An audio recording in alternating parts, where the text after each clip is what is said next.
In this video, I show a few exercises that I use to help warm up my hips in two particular planes of motion. Those motion planes are lateral and rotational. I find that these two planes of motion in people are probably the most restricted and least aware parts of their body. So this little series of movements I'm about to show you is something you can do before season and during your ski season to help keep you in touch, aware and mobile in your hip joints mostly. So here it is. So I'm going to do a series where I'm assessing lateral shifting of my pelvis as I stay balanced left and right. So I'm going to warm up left and right shifting of my pelvis. Here trying to figure out if there's asymmetries or different feelings or any kind of discomfort in this movement. It's a critical movement for skiing for us to be able to get on the edge and stay balanced. So just check your own ability to go left and right and compare. Then you can start making it more ski specific because we're on a slope, so your legs will be staggered. So one foot will be up on a bench, a stair, doesn't matter what it is, doesn't matter what height. Varying the heights is actually a really good idea because it'll challenge different angles for the joint. I'm trying to keep both of my legs parallel as I do this, which gives me an even shift across of my pelvis.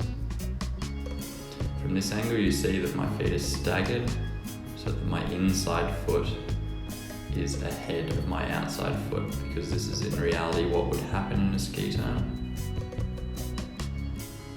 It's mostly just focused on moving in a lateral motion, so just side to side. Later on we add a little bit of counter rotation.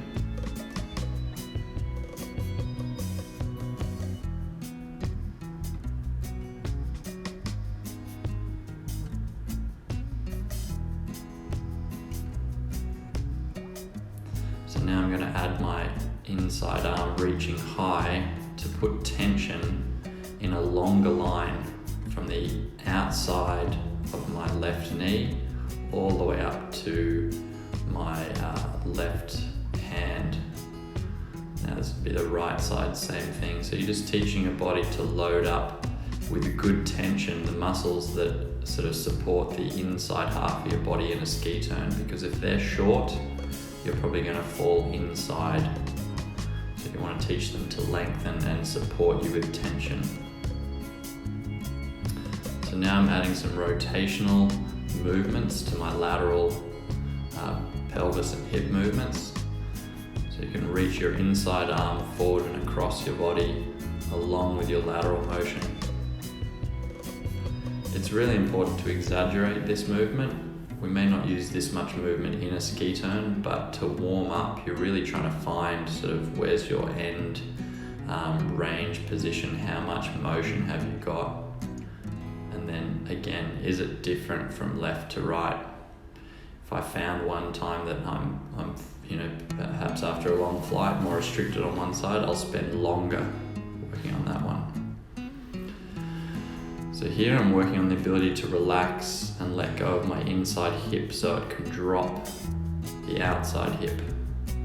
This would equate to me being able to level my hips off in a more high performance turn, but even just a small amount of dropping of the outside hip is needed to keep the pelvis balanced when you start moving your mass inside a turn. So depending on your level, you can change the height of whatever you're standing on, but work on dropping controlled and slowly your outside foot to the ground.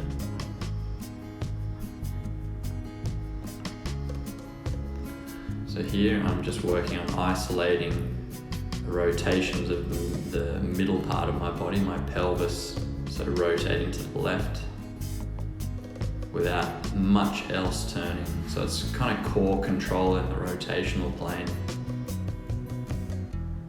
I'm also looking to see if I can stay within two glass walls, so it's sort of a disciplined exercise to see if I can control my movement without affecting my lateral balance, which is really important. If you want to stay laterally balanced but change your rotational plane, then you want to work on being able to stay I guess within 2 glass walls either side of your body. So now I'm allowing my whole body to turn, so I'm getting more mobility through both my hips. So really good internal rotation of the right, internal rotation of the left hip. And then I'm just looking straight ahead as I do it. Now in a lower position, same task. Will feel very different. You're actually going to start mobilizing your knees here, because there has to be some rotation through the knees as well as the hips and ankles for this maneuver to be possible. Don't worry about looking like a bit of a goose. Just know it's going to help your skiing. So then this would be like a javelin turn type mobilizing exercise. So using a little bit of momentum from driving your inside leg forward and across to help counter and teach your body to counter against your outside foot, which would be turning across the hill. So we obviously can't simulate skiing in a gym environment, but we can simulate the motions our body goes through and see, is it even? How do we do it? How tight? How strong? All those things. So here I'm just checking the mobility and open chain of my lower leg. So I'm trying to isolate twisting my foot and my shin left and right, with very minimal twisting anywhere else, so nothing in the upper leg. And then I'm going to work on just twisting the upper leg at the hip joint in and out, which actually ends up being an edging movement rather than a twisting type movement on the snow. As you can see, if I had skis on, I'd be one edge then the other. And finally, this one is to teach you to be able to feel relaxing in your ankle joint, relaxing in the calf muscles to change your fore and aft pressure. So I'm just trying to keep whole foot pressure, but I'm trying to bring my mass forward towards the balls of my feet by releasing and letting gravity tip me forward. I think this is a crucial movement to feel. So now I'm more in a ski position and I'm letting go, or slowly eccentrically lengthening my calf muscles so that pressure gets shifted forward on my feet to the balls of my feet without my heels completely coming off the ground. So this is how I make a really concerted effort to get forward. It's actually by letting my body move forward, not pushing it forward.